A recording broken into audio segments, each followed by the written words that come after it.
He's just super solid and there's not a lot to be done about him. Afreeca Freecs, you know, we wanted to see something that has early prio, that has a lot of map pressure. They definitely have that. If they don't win the game in the first 15 to 20 minutes, it's very, very over. Yeah, but like they were too tired to hang out after that one. So I think we would have been pretty happy just to continue going for another 92 minutes. And Seth's actually very good, Achilles, sorry, very, very good at you know, coming in for the rough times, much like he did in Casper Cup. As Teddy's going to be lit on fire, has to flash the rocket jump here as Bang. Not exhausted anymore. That's a great stun as Teddy in trouble, but the explosive charge is there, and that is first blood going over to Bang. Carrier now in trouble as well as Cuz comes in. We're going to save the day, but it's 100% just a drive by here from the horse. Worse, but in terms of consistency of your team comp, and if you fall behind, it's a big risk taking it by T1. Well, Dread's coming up for the set play. Just going to hope to try and get a bit of a kill here onto Canna as there's the Destiny. Fly immediately all the way under the turret, but that's a red card. Maybe not exactly what you want, but still Canna is going to be dead, and Keen grabs that kill. It is now 2-0 in favor of Afreeca, and they have a Herald in hand to get Keen even further ahead. Oh, Faker. Oh, no. Faker going to be caught in transition. There's the headbutt pole. Good night, my friend. Bang says, hello. Remember me? And then picks up the kill. They will be able to come over here and try and stop this Drake as well, potentially. As Teddy's going to rotate up, and it looks like Afreeca decide that that's not what they want. They've got a fair bit of action happening here towards the top side, and they don't want to risk it. I wonder whether or not they can actually get the first turret blood. I'm not entirely sure. I think that they might have the time. There's no teleports available if King just starts hammering away at the turret. So, listen, Afreeca, you're getting the lead. Like one Ocean Drake does not compare to what we see here. Bang is getting fed. T1 is giving up turrets. It won't be first turret blood though, so that's a really big win for T1 if they can keep that one a lot up. Never mind, the Means actually got it in the end. So I'm starting to walk back and he's like, no, that was a mistake. Well, speaking of which, Faker down to about 100 here as Fly underneath the turret. Gets a bit of a wild card there onto Carrier, but Carrier's going to be safe for now. As Bang rocket jumps forward. Teddy in a bit of trouble here. Bang still has the heal available. Teddy in the same position. There's the buster shot. One more auto and the rocket jump. Oh no! The flash out and the flash follow from Bang. Teleport to come in here from Faker, who wants to get his revenge. But now, oh, the sapling! Will it land on the Bang? It will be enough there as he also had the ulti. Fly is getting chased down by Faker, but Faker's getting chased down by Lehens and Dread. The cow and the bear slash tiger slash all sorts of different animals going to be able to take him down. Now Carrier and Carl's nothing that they can do. A free position from T1 will reach a point of late game inevitability. This game is not yet over, but Afreeca is answering the first question, which is win early game. Yeah, well, there's the chem tank in. Gold card going to be there, but Fly just blows up. Does go golden, and that is going to mean that Faker dies and Fly should be all right. Ooh, the post-mortem Chaos Storm, almost. Post-humorous, sorry. Collectively really appreciated. Everyone at home's like, yeah, thank you, Atlas, you know? Hopefully that means that we get an Infernal, because that's the most fun. I'd agree. Although I feel like if you're a Afreeca and you get a Mountain Drake, you're very, very happy, because it makes it so much harder for the consistent damage from T1 to actually shine through, and it does mitigate a lot of the... I get it. Yeah. That's basically what it boils down to, right? That's why big numbers are fun. Every game. Yeah, precisely. These are exactly the type of moments you need to avoid as a Afreeca Freecs, right? You have a big gold lead, but you cannot get caught in an unopportune position because your gold lead just immediately vanishes the moment you lose a player, right? Oh, so you need to respect Shirley that. just denied by Afreeca. That's very unfortunate for T1. They would be looking towards Soul Point if they pick this one up. And then all of a sudden the pressure is on. Now, thanks to this, if T1 play respectful, which does what they've been doing. Well, in goes Dread. He's going to be able to get that stun onto Faker there, who does manage to get the Chaos Storm down. Bang is going to be taken out, so 1-for-1 so far. Looks like Afreeca just want to get rid of the turret, and they will do so.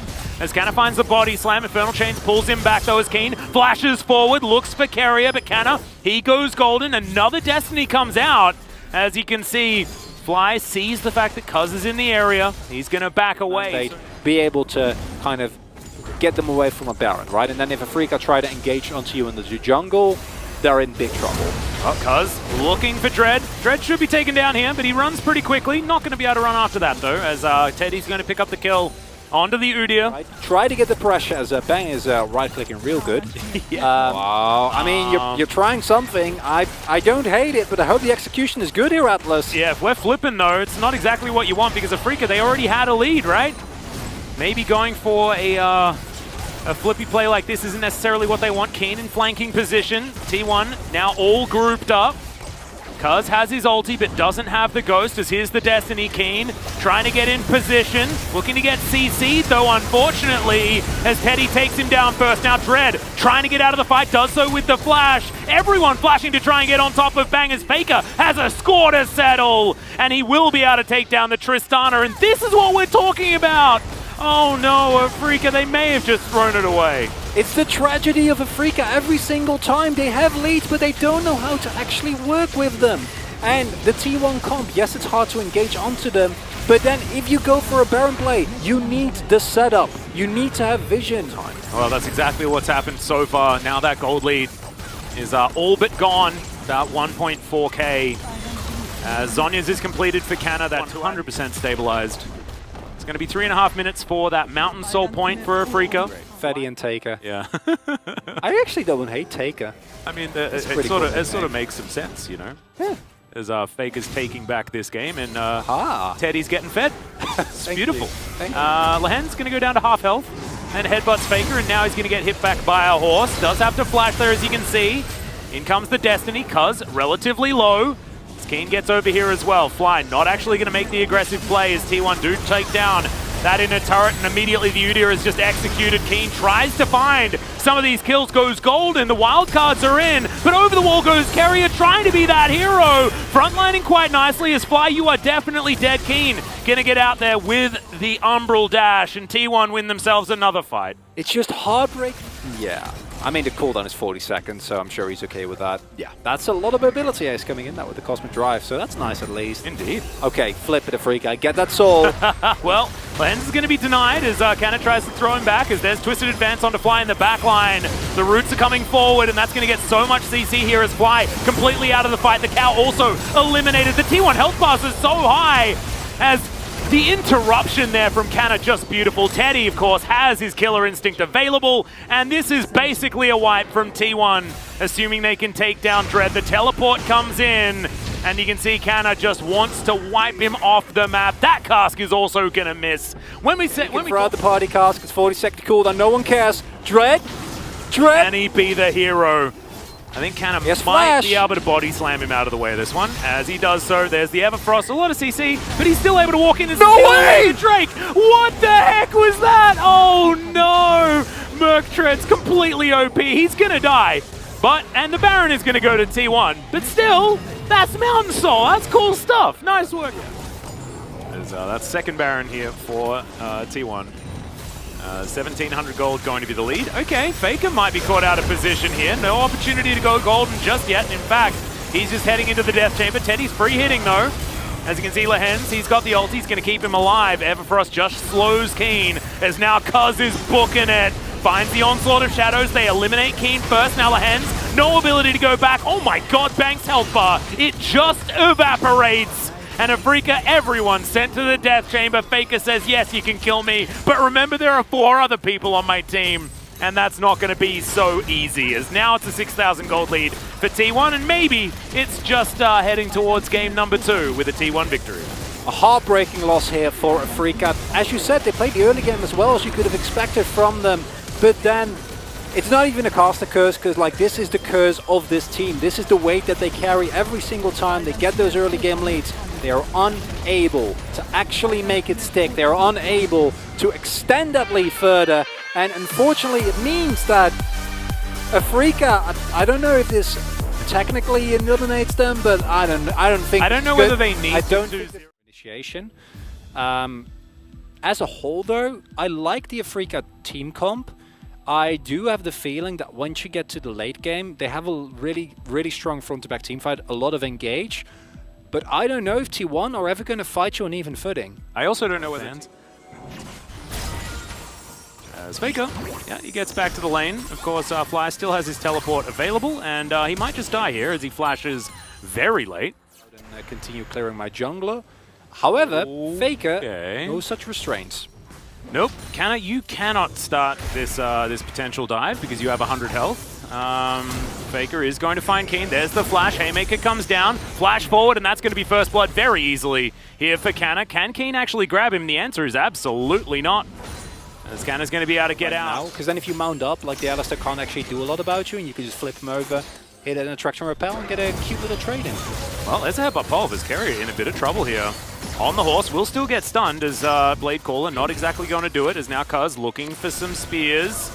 Control Ward goes into the brush because unfortunately, going to miss that one as now the horse is here. The other horse now going to have to try and make sure that this Rift Scuttler does go over to Dread as Cuz not wanting to let this one go as Faker comes on in. We'll see whether they can actually grab this kill as the bubble does go wide. Crashdown comes forward as Faker. Portal jumping over but has to come back. Dread still going to be traded most likely. Oh, but no, the Pulverize is too good. Double kill for Fly. Could it be the triple as the Blast going looking to get Carrier out who remounts and is now trying to escape.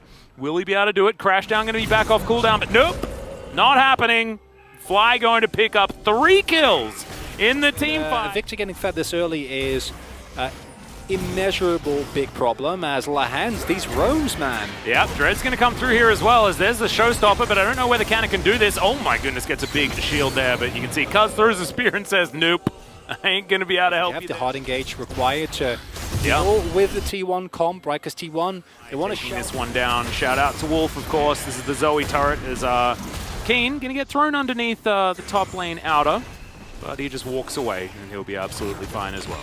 Yeah, that's the downside of not going for the Bladed Ruin King build, obviously, in terms of team fights. Now Afreeca should be able to take this Ocean Drake. Sion just makes his way back up towards the top side. It is going to be an Infernal Soul. The thing about Bramblevest against his set is it's so incredibly strong because his set literally, like, he gains his trading value against you by just regen. Yeah. And not only that, but also like by autoing you, right? Like that's how he wins trades. It's just using his Q auto reset. And now T1 is playing a Poe comp from a huge deficit, which is sudden. One of your damage threats is gone. Same thing can happen to Fly. These are the type of scenarios that we're going to be looking for. Well, there's the train as Keen looks for Faker, doesn't find him, gets the flash out though. Now Canna looks for the backline. Carrier in a little bit of trouble here, not able to get out of the decimating smash.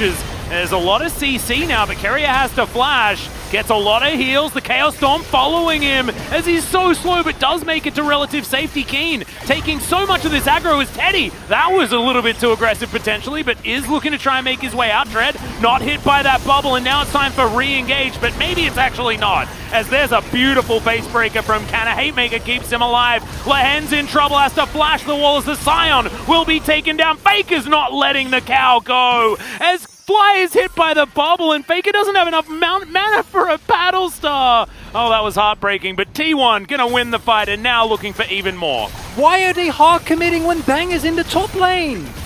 I thought it was so good because Baron wasn't up yet, but they chose to find a different way. As, yep, Bang is gonna be able to now turn up and grab a kill onto the set and demonstrate that one up without a fight. Canna still, oh no, just lying in wait as now Bang. Oh dear, this is not what you want. Look, it's so... And he's there. Yep, he's still there, guys. As Carrier looking for his option. In goes Canna as well. It's pretty good as the Facebreaker comes down as well, but the Rel's going to be taken out first. Teddy into the back line, looking to try and clean up. And he is going to be able to take down Bang. Canna somehow still alive. The cow's going to be taken out here as Teddy. Can he actually get enough damage down? Canna's still trying to fight this one out, but the Scion's massive. And now Teddy has to contend with everyone. Cuz flashing forward, but Afreeca stand their ground and wipe T1. And here we see the edge, even with a perfect find there on Fly. He's able to stay alive for so long. Potentially, yeah. But let's see whether Bang on one of his, more famous champions here can possibly do the same. I want to believe. I do want to believe. As Carrier's going to dive forward. Oh no, Fly caught out of position. That's a fair bit of extra damage though, as now Dread looking for his way in. Fly is going to keep himself alive for a really long time. Eventually he does fall down, but it's a 1-for-1 in the end. Cuz also going to die as Canna has a lot of grit built up, but now Bang's going to come through and look to try and take him down. The face break is good, but it ain't good enough. Keen's going to be able to grab that one, and now Faker and Carrier looking for their opportunity. Afreeca with 4 members still alive, now around this Baron. I don't know whether Faker and Carrier can do it, but maybe there's not a team fight at all this game. I'll believe it when I see the Nexus fall. I mean, I understand. Aggressive, and then once you see the moment when the Iron is hot, that's when you move in. That's when you go for the big play. Don't know if that's going to happen here, though. Yeah, it's hard to find those opportunities now. 6,000 gold is the lead. 7. I tell a lie. Afreeca, like, we know, right, like, that they have had some issues. Nobody knows this better than Afreeca themselves. They really don't want to take a risk. They're playing it safe. Yeah, cute double knock up there as Canna's going to take a fair bit of damage. Into the back line goes Dread, though, as he's getting taken down very, very low. Has to ult defensively now, as Voidseeker not going to quite find the mark, but they have zoned out effectively enough to take down that turret. Faker still just looking for any opportunity to take someone down. Not going to be able to find it just yet. And that is just going to be a free inhibitor taken by Afreeca. All grouped up. Some low-ish health bars, but they're not low enough to be really happy about the situation, as Keen doesn't quite find anything with his ulti, as Dread also a little bit by himself, as Canna doesn't find the face breaker. Carrier doesn't find the flank. They need to back off. Yeah, Dread, he might find his. No ultis available at all for Afreeca. But now Canna, he's just going to get locked down. Shield is pretty good. Facebreaker as well. Does ulti to get into the back line. Is Bang in a lot of trouble. He is going to be executed as there's the headbutt pole onto Teddy. He's taken down as well. And now it's Faker, the last remaining damage dealer, but he has to flash out. Cuz also, I guess, has a bit of damage, but he's also running for the hills. Flash headbutt pole. And that kitty cat should be taken down. The horse probably going to win this battle, as Onslaught of Shadow is going to be used. Not a lot of damage here available in between the cow and the horse, as Blast Cone just going to be taken down so that Cuz can't use it. And he's bouncing away. This is taking a really long time. And he will die, but, you know, his bubble will connect, but it's only onto an Alistair, so there's no real response. This inner turret will be taken down. Yeah, it's much better. Like, it's very, very dark. And this is Afreeca that have done their homework, right? Certainly a much better look for them. As, look, Dread now gets in from behind them. They don't start off the Baron, as very feared is Teddy. Not quite dead just yet, as the heal does come out. Canna trying to be huge on that front line, but unfortunately, the Rel and the Set, both of the engage tools just obliterated stage of the game. And Afreeca just going to march it down the mid lane. They already have that bottom lane inhibitor that is up again in 8 seconds time. You best believe that is going to be dead immediately, as T1 looking to try and defend their Nexus turrets. Could this just be the end of game 2? Have Afreeca actually done it and moving us to a full series here against T1? I was definitely not expecting it, as Cuz going to be taken down pretty comfortably here. The Xayah also destroyed, though, as in goes Carrier. Can we actually save the game, T1, as Faker does have an extra flash for himself. Fly going to be obliterated. Teddy has a triple kill now. Teleport! Yep, we're looking for Dread, who just backs out. He's like, I'm getting into the enemy jungle. Let's see whether I can survive this one. There's a reason why Hecarim is so strong. Like, this man runs you down no matter what. And there's also a Scion. Dread? Okay, Canna's going to hold on to this one, and yeah, everybody else is streaming out of the base, but T1 will be able to grab the Baron. Listen, because you need to win this fight. You've done that. Okay. Yeah, T1 actually just going to move down this mid lane, look for that positional advantage, as Infernal Soul is indeed going to go over to Afreeca. Okay, back into position just yet. Inhibitor turret does go down, and Teddy's just free hitting on this inhibitor. It will just go down. Afreeca, no response.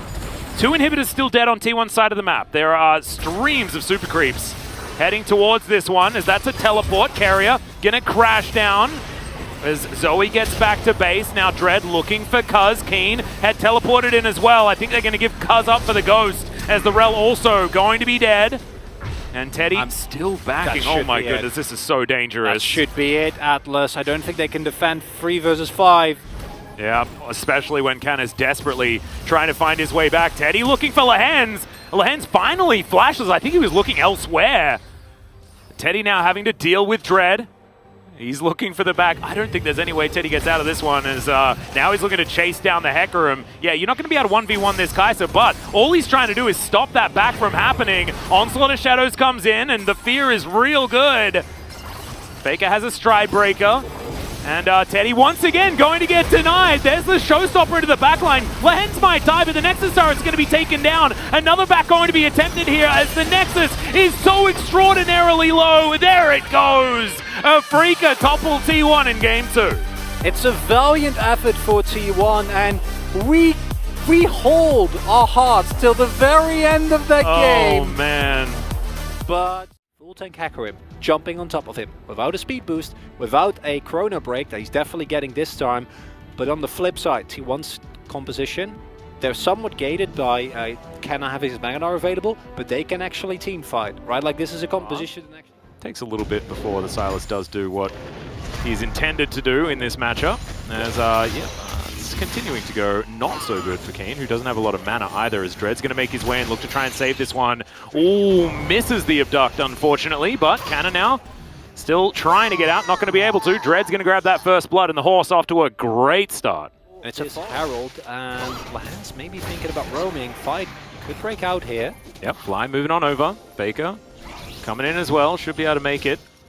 As these bombs over in the area. Carrier doesn't have the Abyssal Voyage up, so he's probably not going to make it so far. 3v3. There's Bang still on the bottom side of the map. Teddy's rotating up. Keen picks up a Gnar. There's the big old Gnar into the wall as they're trying to take down Faker. The Encore goes completely wide as Cuz steals away the Rift Herald, and Teddy's just killing Lehens in the mid lane somehow. Good wallop there as Keen is going to get taken down. And remember, this is a fight where the ulti from the Seraphine goes completely wide, but it does not matter. T1 just in a better position to take the fight. That's a zoning ultimate. Oh, yeah. You can get away with that. And that's a really high reward play if it does work out, where he goes in, steals the Mega Gnar, and slams him into the wall. However, the problem is, and this is something that we didn't see as much with the Zillion last time, is that your early game damage, if you don't have the double bomb, and even if you do, is not particularly great. Like, look at his itemization. He has a Doran's Ring. We can see a thing from earlier. This was Lehens getting caught out. Ah, yeah. So he engaged with Teddy. Teddy eats him up. Eat him. And then Teddy's like, thank you. Bye-bye. Really appreciate that. Very nice of you. Okay, yeah, so it's just a nice roam or a play from the hands while Faker gets greedy. Yep. And Bang, Killer Instinct's in. Okay. So it's just a little bit too easy to do some color. Oh, yeah. Cool. That's sort of how it worked. And then that stopped. But he is still there. I mean, theoretically, as Carrier, he might not be, as he has a lot of great health. That's a lot of teleports as well. Good exhaust onto Dread as Carrier. He can still get a lot of value here as Canna just gets back. The Phalanx has been reformed. Chrono Shift is very good, but unfortunately, the Silas now finds himself in a very rough situation. Now dueling Teddy. If he gets another Kingslayer, and he does, he might be okay, but no, not going to be enough. As Cuz got devoured as well, he's going to be safe in T1. This is what happens, right? This was exactly the value that Seraphine wants to get. It's already starting, Atlas. Like, we're not even 15 minutes in, and you start to see the value of the Seraphine coming in here. But it's also impeccable play and response from T1. What we saw there was Teddy and Carrier just, I want to see those Devourers again, because normally Tahm Kench is not a pick where you go like, oh man, Tahm Kench, cool interactive gameplay, what a lot of skill. Oh, and Cuz, how did he sub Carrier coming in with the absolute save? Just beautiful. As Canna might be in trouble. Yes, he's just going to be taken down here as Kane still tanking that turret. One more, and Chrono Shift comes out, but not actually quite going to be enough as Lehens may just die. There's a flash smite from Cuz. It's like, if you don't have any ranged abilities, use all you don't need a Thresh, because you've got Devour, you've got Seraphine to do all of her Seraphine things. Faker now with his tier largely stacked, as well as his stopwatch sitting in his back pocket, and his advantage as well. Like, oh no. He's doing very well. That being said, now I've seen this one before. Is this a replay? Is this another? He does get the Mega Gnar this time, but it's not going to be enough. Bang's going to grab that. An Unbreakable Will from Lehens does mean that everyone is able to stay alive. Yes, but you trade one kill and presumably a turret for more gold on Aphelios. True. And also map position and objectives. Yeah. I'm not a fan. I don't think this is a trade you take, but I'm glad you asked. Is the state of Afreeca right now good? No, it's not, because Afreeca, as we saw in game number 1 and game number 2, are a team which is incredibly dominant when they find the lead, but their setup in the mid to late game, their macro decision making and their objective control has not been great. Oh, that's a very deep teleport coming out from Keen, but all of T1 just move all the way out of the way. This Cloud Drake, T1 say you're welcome to it, and they'll take down this inner turret. Maybe they'll get the inhibitor turret as well. Chakrams are available. I'm pretty sure they can. Yeah. If they want to go for it. It is a risk though, but they do have a great front to back. I think theoretically they could go for this. They just need to stall a little bit so that the turret is gone. Yep, they might actually have enough Mega Nut timing as well. They absolutely do. Because now, as long as T1 keep it together, exactly what they need to do. They need to fight in a ball. That's how Seraphine works so well. There's the Narbak into the dead turret. Bang! Has to use his ult. He has the chrono shift as well, and he's desperately trying to die. Does so. Gets down into that ultimate. Bang now.